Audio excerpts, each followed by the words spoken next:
Yeah, if you want to be a priest, then you have to be ready to suffer. Because you have to suffer with Christ for your people and for the world around you.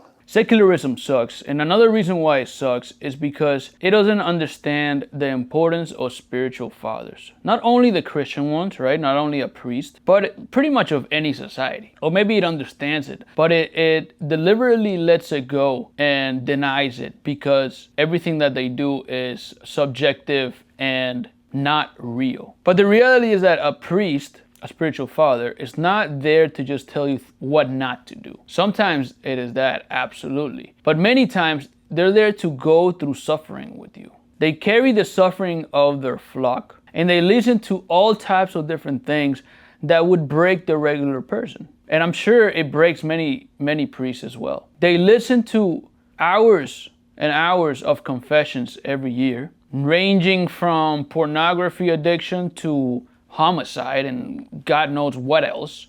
And they're there at the most difficult times in their flock's lives, right? If somebody is going through a death in their family, some type of cancer, some terminal illness, they go through that with them.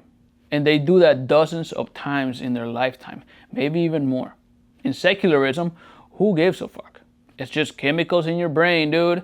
It's just some cells in your body that are gonna end up killing you, but really everything is meaningless at the end of the day. We can come up with some secular manifesto, but after death, who cares? But the spiritual father really suffers with his people. He goes through the suffering. He prepares people for death and after death. He prepares everything. He goes through the processes. He goes through the rituals, and he mourns with the people as well.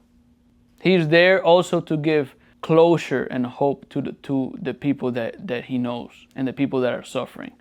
In secularism, you go to a funeral, it's like, dude, who cares? Like, this dude, his brain chemicals are just, not longer flowing anymore, and his body is being devoured by the worms. So the worms actually have some type of carbon that they need to eat in order to survive. So that's good. I don't know how good or bad happen to be justified in a completely materialist worldview. But anyway, your chemicals in your brain and the suffering that you're going through, it's really just the chemicals giving you that feeling. But don't worry, dude, whenever they stop flowing like that, you're gonna start feeling a lot better. At the end of the day, all of your suffering is completely meaningless. In fact, meaning is actually not even a real thing.